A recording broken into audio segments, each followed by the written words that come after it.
Hello, my name is Jerry Norris, and I am the CEO and founder of the Fledge here in Lansing, Michigan. I learned about Base 11 from the Coinbase Challenge Blockchain Breakthroughs for a Better World. I want to tell you a story about how I got to come to the Fledge and why I started the Fledge, and it does start with my birth. So I was born into poverty in the late 60s.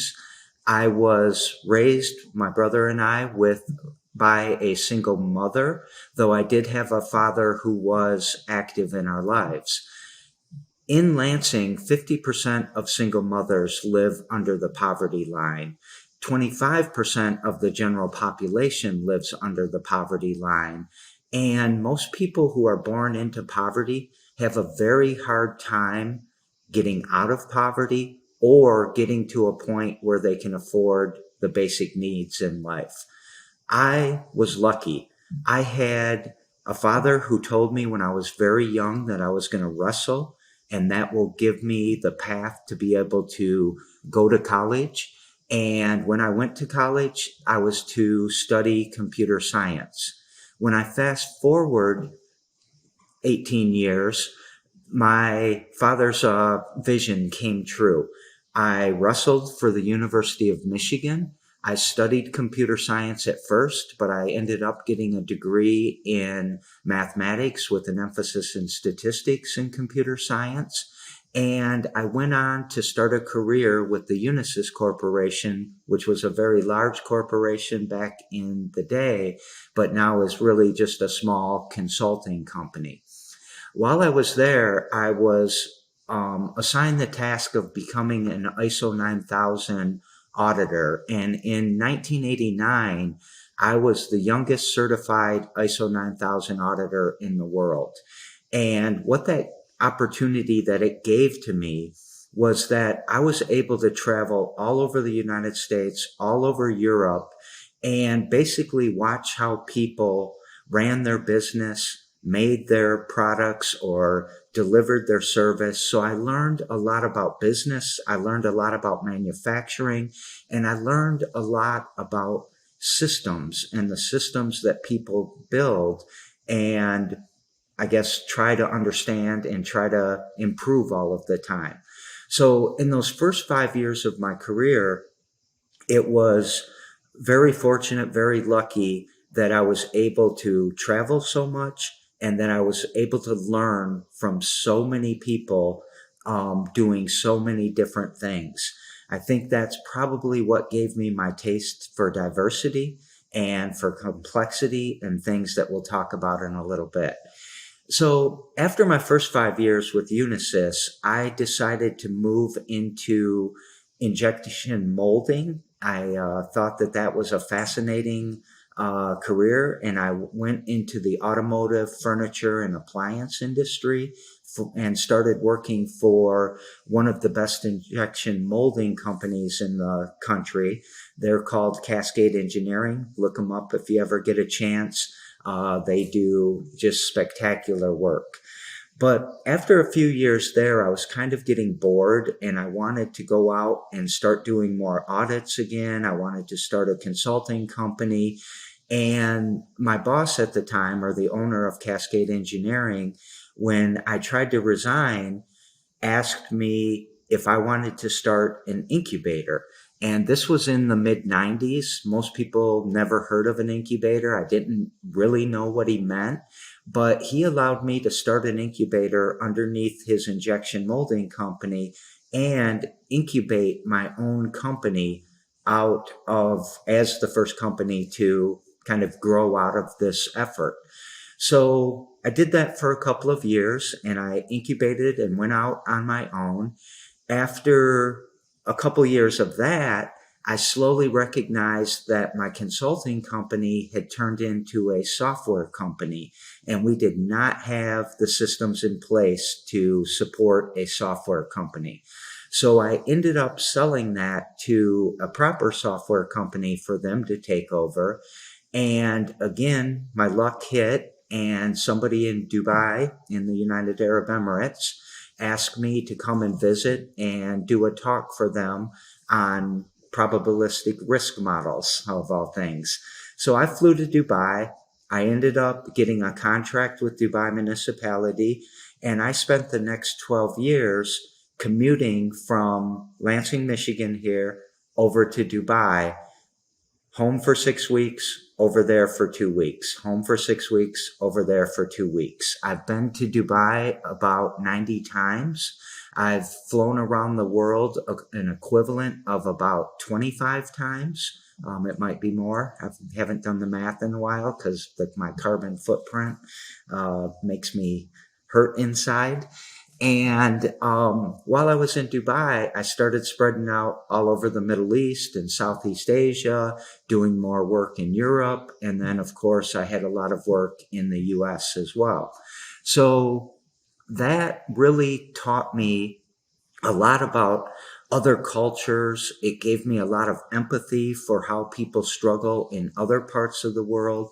I saw different types of poverty than I saw in the US because poverty levels are different and they change. And we don't have a lot of extreme poverty in the US, but I was able to see that in the other places that I was traveling throughout the world. And eventually, my board of directors decided that they wanted to sell the company to somebody who was trying to buy it out of Chicago. So we sold that company, and I ended up starting another software company again the day after the sale. But the day after that, I really asked myself, what am I doing and why am I doing this? I really started thinking about my childhood and living in poverty and about the people who had helped me get out of poverty. And so, along with my software company, I started the Fledge. And the idea was that we would start a incubator that would focus on people who are underneath what's called the ALICE threshold. ALICE stands for asset limited, income constrained, and employed.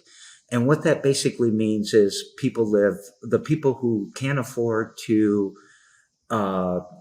provide their basic needs. And it means that basically they're living check to check. And one problem, like a heater going out or a flat tire, can derail their entire budget for the month. And they end up maybe sacrificing food, maybe they sacrifice heat, maybe they sacrifice healthcare. But a lot of sacrifices are made by people who live under the ALICE threshold. And what I thought was it was my obligation to come back and help raise this city. It was a debt that I had acquired when I was a child. I often use the phrase that Lansing raised me, and I wanted to be one of those mentors, one of those coaches, one of those people who was able to help other people get out of poverty and get to a place where they can afford their basic needs.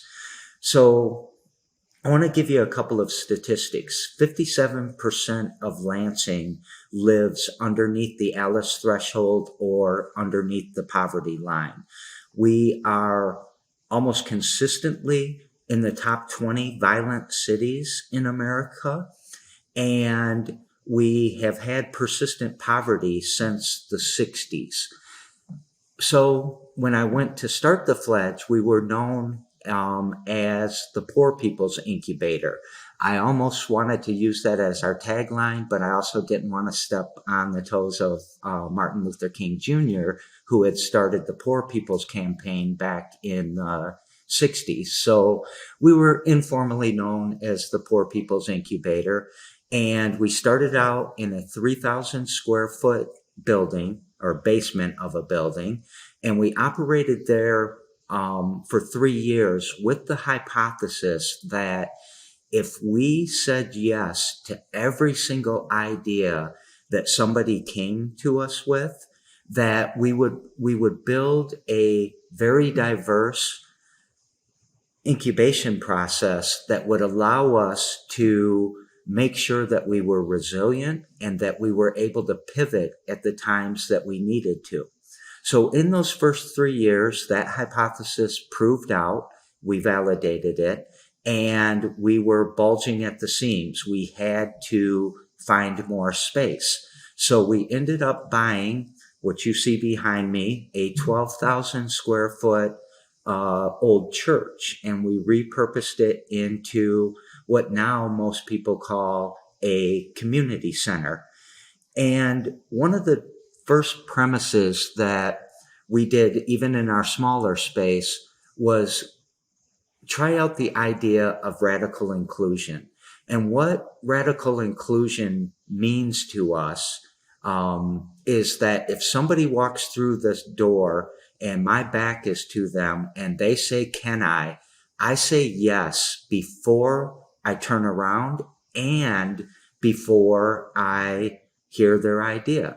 So that means I get a lot of ideas that walk through the door, and everything's free, by the way, so that also helps. So our barrier to entry is very small. I get a lot of ideas that come through the door.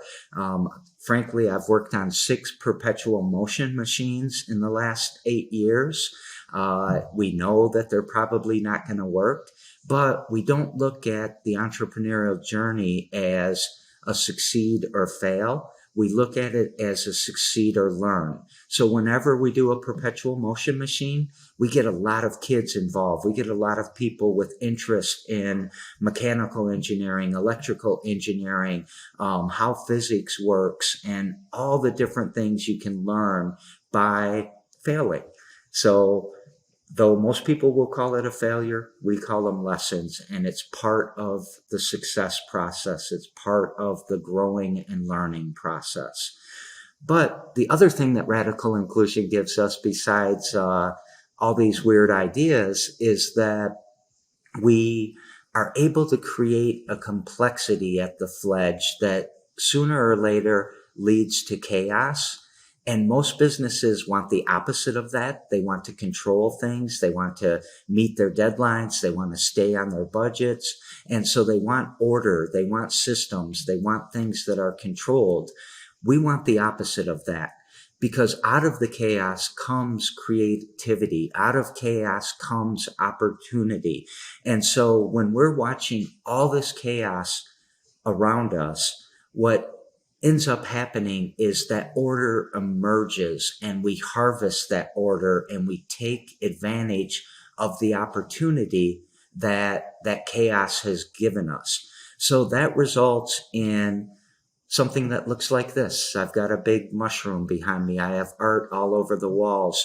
All of this room that I'm sitting in is a smart room. All the plugs, all the electronics, all the lights are all connected to our software that we write, but also connected to smart devices like Google Home and Alexa and Siri and all of that. So we're a very high-tech building. We have tons of art here. We are a venue, one of the most popular venues in Lansing, where we will have all types of events. We host a youth entrepreneurial program. We have rap shows. We have comedy shows. We have pro wrestling. We set up a wrestling ring behind me one Saturday per month. We've done sword fighting. We turned it into basically a grow house for starter plants when the pandemic hit in March of 2020, and we gave away over 6,000 starter plants that we grew in the room that I'm sitting in right now.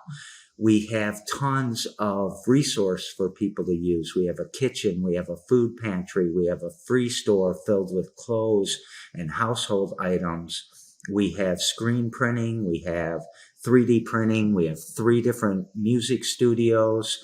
And I can go on and on. I don't want to bore you to death. Look at thefledge.com sometime if you want to learn more.